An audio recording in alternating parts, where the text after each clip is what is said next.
So,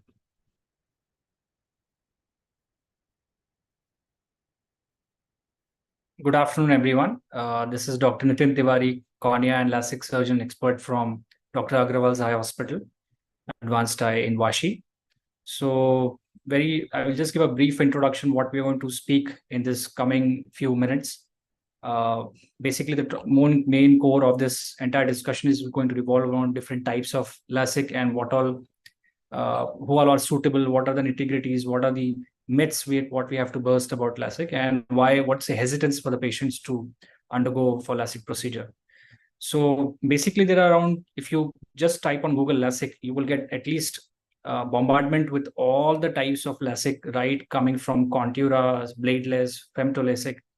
And it's a very difficult, I would say a choice for the patients to make which one to go ahead and which one is correct, which type of LASIK is suitable for that particular individual, because every patient has a different set of numbers in each eye. Somebody has low power, somebody has high power, somebody has some other issues with the cornea itself. So how do we decide which one is the best one? So what we do is whenever someone comes for basic LASIK screening and saying that I want to undergo a spectacle-free correction, so we allow them to go for a screening test, which is called the topography test. The topography is basically the mapping of your cornea, which helps us to know the thickness and the shape of cornea. If everything is all right, based on that, there are 3 to 4 basic types of the LASIK. So going forward, first is the one which is called conventional blade LASIK. Then comes the bladeless femtolasic. Then comes bladeless and flapless smile procedure, which is the most advanced of all far. And there is another procedure called PRK, which is also called a surface LASIK, which we reserve it for only very thinner corneas or extreme cases of power like 8 or 9 diopters, in which the power is not completely, we cannot correct all the power in that cases. So based on that, we take a call based on all the reports, what we have seen with the patients, the power correction, the tear film analysis. Once we have all the data, then we allow the patient to choose. Most patients, almost 80 to 90% of patients are very well, they can go for at least the top 3 levels of options, either the blade, femtolasic, or the bladeless and flapless. Very rarely, 10% of the Indian population, they come in the extremes of powers where the power comes in 8 and 9 range, or if they have the issues of lower corneal thickness. Only in those cases, we recommend to go for a surface procedure, which is called PRK LASIK. And that's the thing, we have to keep it in mind, the safety limit of the cornea. So, the questions, I will just quickly go to, this is just a brief introduction. We will quickly go to the Q&A option, because I think that's the very particular questions people have in their mind, and they have very validly raised this. So there's a question like, what is the age for maximum limit of LASIK? Age, I generally counsel the patients, the golden age for LASIK is between 20 to 35, I would say, but we have done LASIK even in the age group up till 42, provided the numbers are slightly on the higher side, like -5, -6. Only reason being, after 39, 40, there is something called a presbyopia, which is called near vision, sets it, because of the aging factor. So the best outcome of LASIK, or you can say that, you want to experience this during the youth time when you want to be spectacle independent.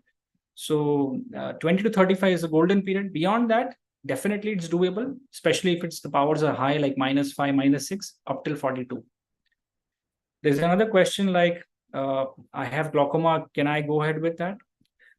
See, glaucoma is, if at all, if you have glaucoma at this age, definitely, it's definitely then the young age glaucoma. If you are being diagnosed glaucoma at 30 and 35, then that's not the ideal case where LASIK is advisable, because LASIK itself causes little thinning of the cornea, and that can result in false interpretation of the pressures of the eye. And as you already know, the glaucoma itself causes the weakening of the nerves of the backside of the eye. So in such cases, we don't want even the front portion of the eye, like the cornea, to get even weaker, because already there's a damage in the backside. We don't want even the front part of the eye to be compromised. So now the question comes is, My power is -7. Can I go ahead with the LASIK? Yes, definitely you can go ahead with the LASIK procedure. We usually correct up till -9, sometimes even 9, 9.5. So -7 is definitely doable.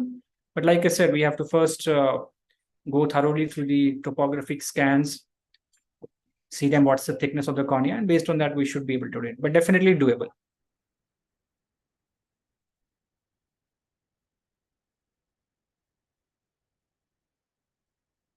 So a specific question like to disqualify the surgery. Yes, there's a lot of criteria to disqualify, and the most common reason for disqualification of LASIK is, like I earlier mentioned, the topographic screening. The topographic screening helps us to let us know whether the cornea is weak enough or cornea is good enough to undergo the procedure. Very subtle early changes of a disease called keratoconus, which is weakening of the cornea, helps us to know that this is a cornea where we don't want to touch it. Keratoconus corneas are the ideal cases which definitely has to be rejected.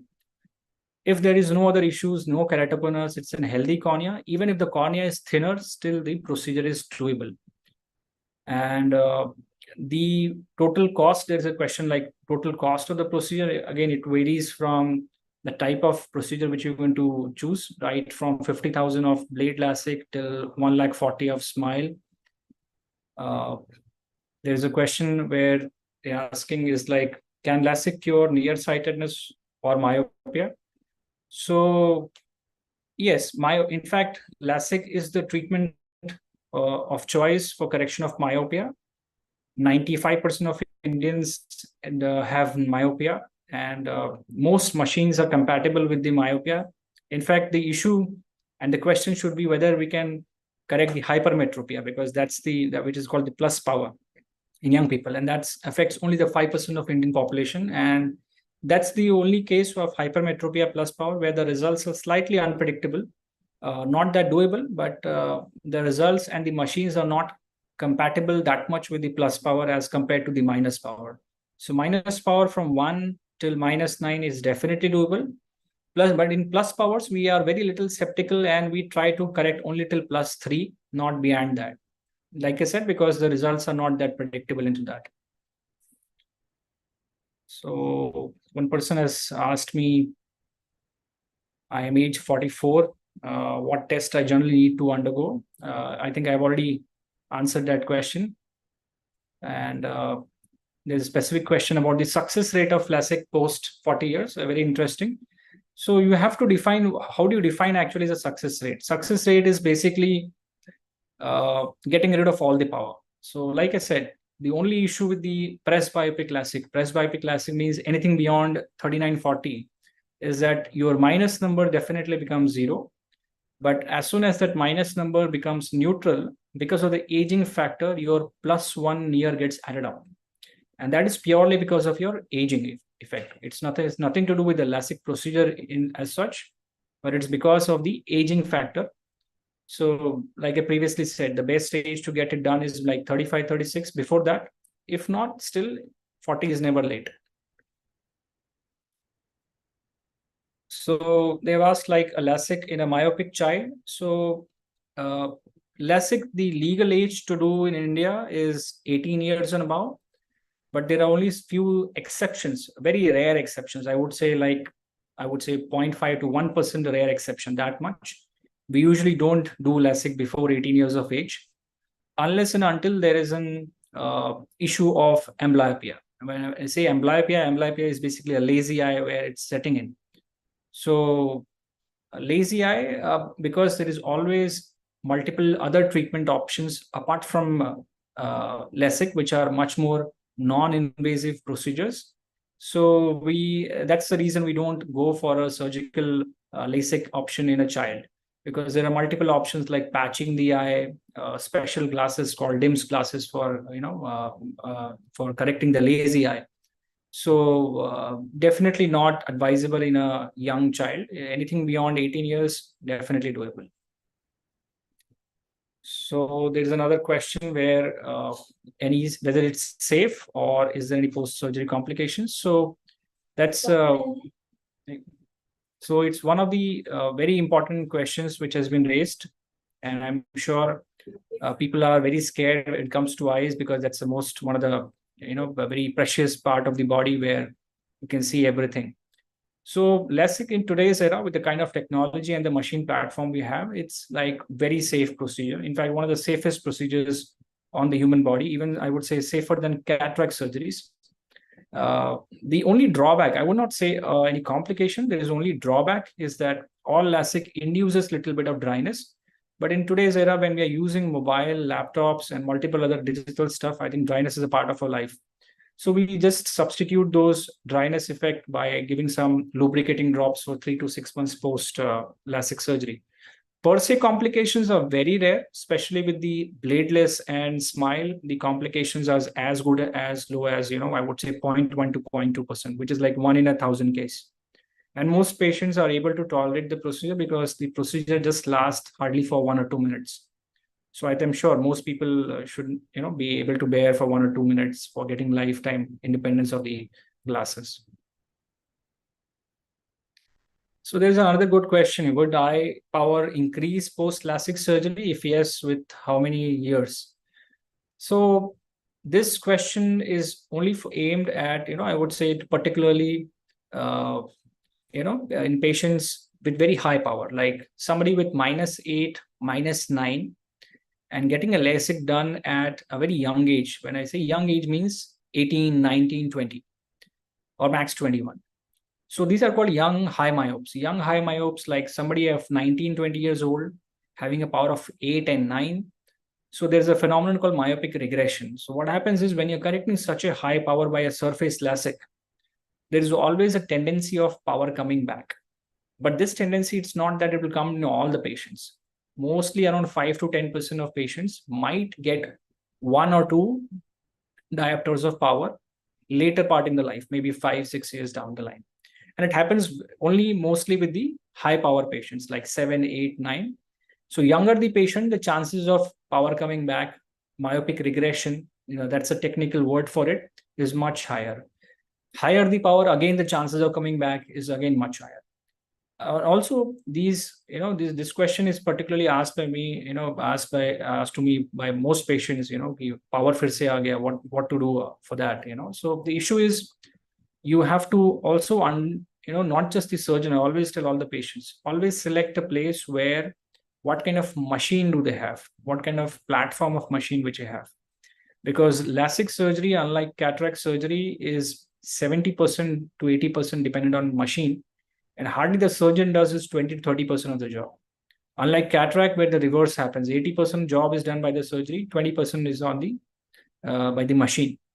So LASIK surgery it makes a lot of, the stress should be not only asking for a good doctor, but also asking for the correct laser platform machine.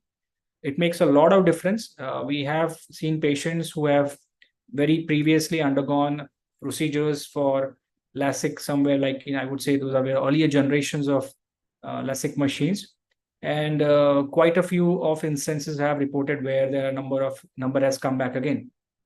But in last 5, 6 years, there has been a tremendous improvement in the laser machine platform, and very rarely we encounter cases, where they have, there are instances where power has come back again. So I think it's a wonderful procedure for people to undergo, and definitely it's doable and very safe, very safe. Very routinely we do it, and it's like, people accept it, and tolerability is wonderful over there.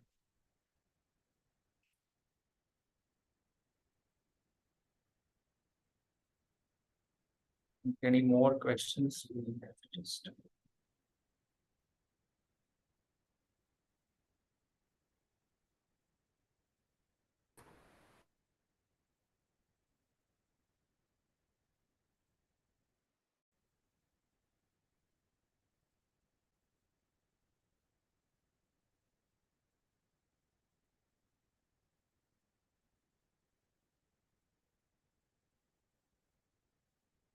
Thank you, everyone. I think we have done.